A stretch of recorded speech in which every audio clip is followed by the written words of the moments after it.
quando eu tava noiva do meu esposo, a gente se preparando para casar, né? Em dezembro nós tivemos o nosso noivado, em janeiro nós preparamos o nosso casamento, né? E aí minha mãe faleceu em janeiro. O que aconteceu? Minha mãe, como eu disse, minha mãe não teve vários relacionamentos que fossem bons, todos ruins, zero mesmo. E aí ela não teve essa sorte, né? De estar aqui hoje, porque essa pessoa tirou a vida dela. Foi um mês depois do meu noivado.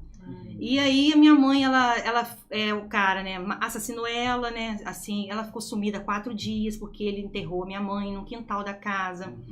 E a gente procurava, um desespero muito grande, minha irmã grávida e eu noiva.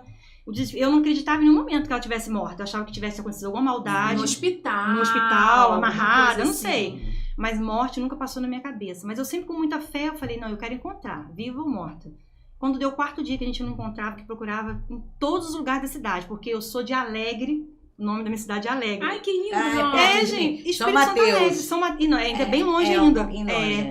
A cidade de Alegre é pequenininha, uma cidade maravilhosa. Eu era menina, já estive lá. Pois é, e assim, a cidade pequena sabe como é que é, né? Você procurando, todo mundo já te conhece. Não vi passar aqui.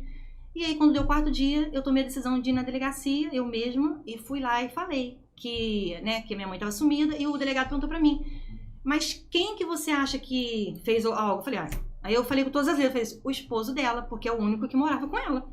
E aí começaram a pesquisar, procurar, até que chegou num momento que ele se sentiu muito acurralado. Isso, assim, eu tô resumindo, tá? Sim. Ele se sentiu muito acurralado, e aí foram umas polícias, né, policiais, atrás dele, no trabalho dele, foi onde que ele se sentiu muito pressionado, e ele falou tudo que tinha feito. E com a ajuda da mãe.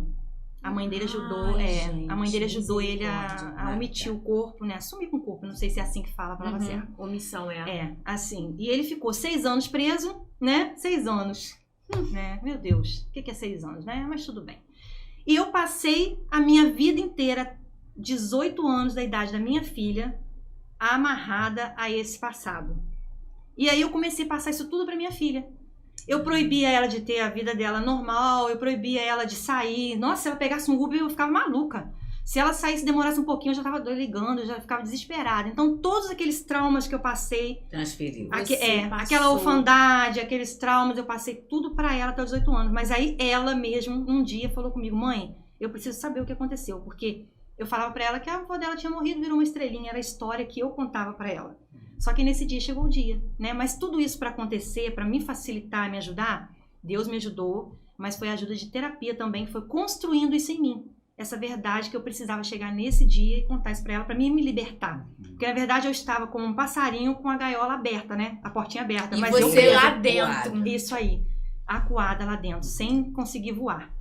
E aí eu contei pra ela toda a história. Eu falei, minha filha, foi um tempo de choro, um tempo de perdão, porque eu tive de perdão pra ela, né? Porque eu também atrapalhei muitas coisas na vida dela, até os 18 anos, adolescência, imagina, uma adolescente.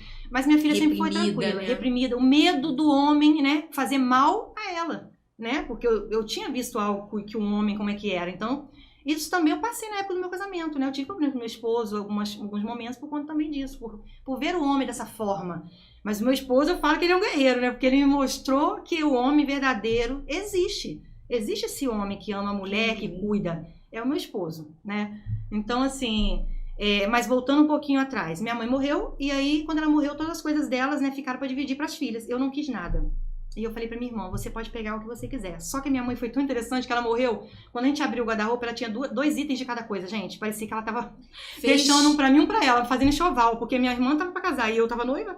Foi uma coisa assim, muito interessante. Até sombrinha, coisa simples, tinha 2. Tudo tinha 2. Tudo dela. Roupa de cama, tudo era 2.